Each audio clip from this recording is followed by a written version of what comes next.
Hi, Morgan here for Onefinity, and today we're talking about one of our brand new machines, the Apprentice.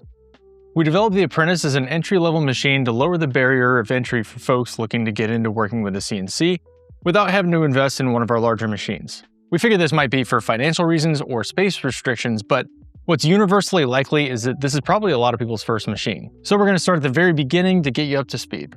Now, where we're starting here today, we're starting with the assumption that your Apprentice is already assembled. If you haven't yet assembled your machine, we already have a few very thorough videos on assembling the Apprentice, so no real need to cover any of that in this video. I'll put links to those down in the description. Watch those, then come on back, because today we're answering the question, all right, now my CNC is put together, what do I do now? Stick around, we'll get you up to speed. First off, one of the ways we were able to keep the cost of the Apprentice down is by offering it with the option to use your laptop as a controller rather than the HMI, which stands for Human Machine Interface. And that's this touchscreen interface here you've probably seen before. It's basically just a built-in computer. So we're going to be covering how to get this machine running by using only the included motion controller and a laptop with the Realtime CNC software. So the first thing we'll do is download the software to the computer you plan to use for your machine. There are versions available for Windows, Mac, and Linux. I have a Mac and a PC, and this is probably overkill because I'm sure you've installed software before and it works the same way. But just to cover our bases, I'll quickly go over the installation process for both Windows and Mac operating systems. And as for Linux, I don't know what to tell you. If you're using Linux, you're probably already way smarter than I am, and there's really nothing I can teach you. It'd be like a toddler trying to teach the Dalai Lama something about the meaning of life. You'll figure it out. Okay, whether you're using a PC or a Mac, you'll go to realtimecnc.com/download/. Find the software labeled for your operating system and download it. I'll start with the Mac OS version. I've downloaded the Mac version of the Realtime CNC software. I'll double-click the .dmg file and proceed with the installation process. Once the installation is complete, you'll see it in your Applications folder, and it'll be called RTS-X. Double-click that, and it'll open the software, and you'll see an icon down here in the temporary section of the dock. Now for Windows. Once you've downloaded the software, locate the .exe file, double-click it, and install the software. Once installed, you should see an icon for the software right on the desktop called RTS-X. Same thing. And from here on, the process will be the same for both Mac and PC.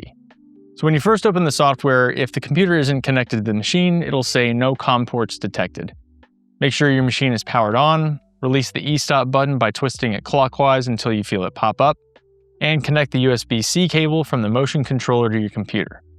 If the software doesn't recognize the motion controller on its own, click Detect Controller. If new firmware is available, a little dialog box will pop up saying so. Install the latest firmware if necessary, the controller will reboot itself, then bring up a screen asking for your machine configuration. Select Apprentice, and the controller will load all the defaults for this particular machine, then bring us right back to the main screen we saw when we first opened up the software. When the controller is detected, you have full control of your machine from your laptop using the Realtime CNC software. Feel free to jog the machine around and just kind of familiarize yourself with the controls. Regardless of what model or size machine you have, the first thing every CNC user should be doing before cutting any projects is flattening the wasteboard. I guess I should probably start with why that's important. Or heck, I should probably start with what's a wasteboard. I'll start there. A wasteboard is a sacrificial surface you put down onto the bed of your machine to serve as a backing for cutting your projects. Sometimes we mismeasure or just estimate the thickness of the material we're cutting and end up toolpathing cuts a little deeper than the thickness of the material. And that's fine for a while, but eventually your wasteboard gets so chewed up that you may have trouble securing your material down or getting it to sit flat. At that point, you'd want to replace it.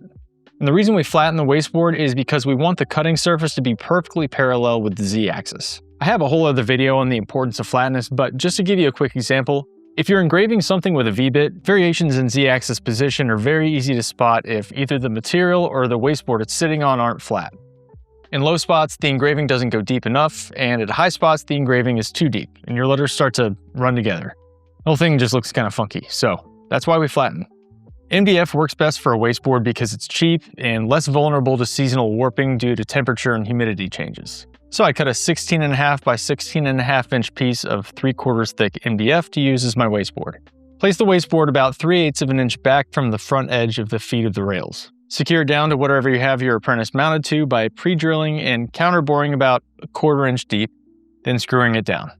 And since everyone gets a free 1-year license to CarveCo when they purchase a machine from Onefinity, We're going to create a flattening toolpath in CarveCo.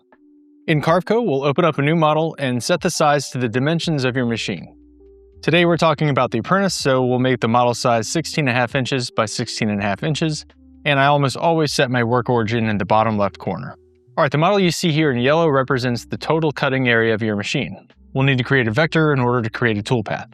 Click on the Create Rectangle button over here on the left, and you'll see the rectangle creation box open up over here on the right.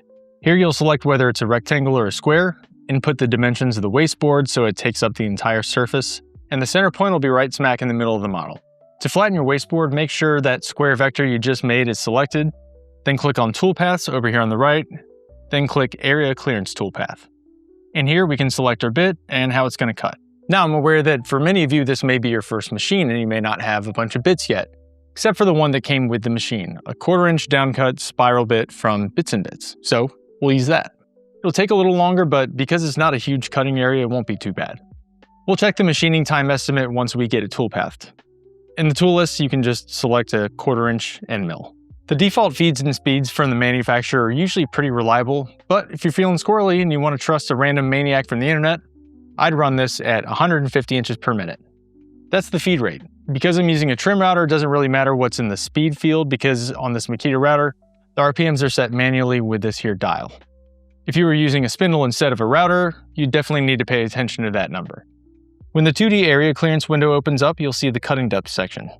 Start depth will be 0, meaning the starting point on that axis will be the top surface of the material. I like to flatten pretty conservatively, so I'm going to set my depth to 20 thousandths of an inch, 0.02 inches. That should be enough to get the whole cutting area good and flat without removing too much material. And I've got my bits selected, feeds and speeds. I'm just going to change the toolpathing strategy from raster to offset and make sure the cutting direction is set to conventional, not climb. Let's give it a name and click Calculate Now. If you want to see a quick animated preview of how the carve will be executed, open the simulation control bar and hit play. Alright, checking the toolpath summary, it looks like this toolpath is only going to take just north of 15 minutes. So that's cool, I'm happy with that. Alright, everything looks right, so let's save the toolpath to a G-code file. You'll need to select the Onefinity red line. Make sure your toolpath is over here on the right column, select the destination and save it. And now back to the Realtime CNC software. The first thing you're going to do is home the machine. The reason we do that is when you turn on the machine, it doesn't know where the spindle is in relation to its machinable area. From this home position, the machine now knows its travel limitations for each axis. Install the bit you're using to flatten the wasteboard. Now lower the Z-axis down to where the bit is hovering just slightly over the material. Make sure the cutting edge of the bit just slightly overhangs both edges of the material, right at the corner. Once you've got the machine homed, you'll need to set your work origin. Now, because this is going to be cutting across the entire cutting area, we'll set the work origin to the machine's default home position. That takes care of the X and Y axes, but we still need to set the Z origin so that the machine knows where the top surface of the material is and how deep to cut from that position. On the main screen under the Probe tab, tap on Probe Z.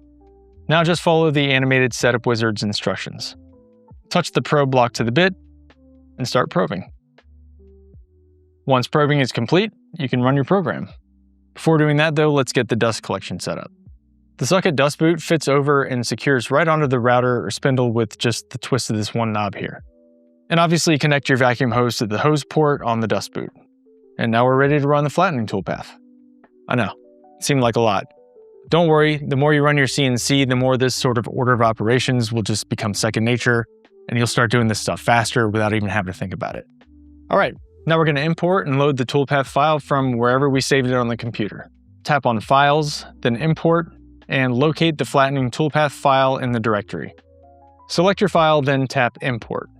The file goes to the onboard directory of files that have been imported. And this is the first file that I've loaded up, so that's the only one on the list. Select it, then tap Open. You'll see the G-code load up here on the left.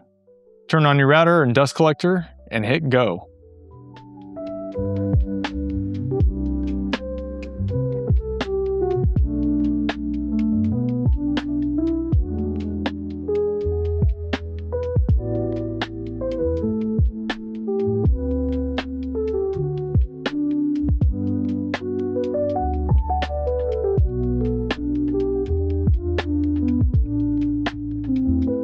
And done. Look at that. Perfectly flat with virtually zero dust. Like none. I love it when a plan comes together. And now you're all set up to start cutting on your Onefinity Apprentice. Now you know how to create a G-code file in CarveCo, save it, load it onto the controller, set your work origin, and execute a toolpath. Well done. That's only half the battle. The other big feedback we've gotten from first-time users is, now that they know how to operate this machine, how do they design stuff to cut? That's a great question, and a whole different topic that probably deserves its own video. So if you'd like to see a full video just on design resources for CNC users, let us know down in the comments. Okay, and that's pretty much all you need to know to get your machine from assembled to working. There's so many things you can do with the CNC, from very simple to very complex, and it wouldn't be practical or even possible to put a whole how-to for all those processes in this video. I think one very important part, maybe the most important part of being a CNC user, is the time spent researching and experimenting and really figuring this thing out. And one of the best resources I can recommend would be the Onefinity user forum. We've built a community of users that come together online to share ideas, show what they've learned, answer each other's questions, and just generally build each other up. Highly recommend getting active on the forum.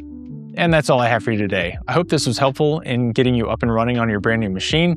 We can't wait to see what you make with it. Thank you so much for watching. Y'all be good.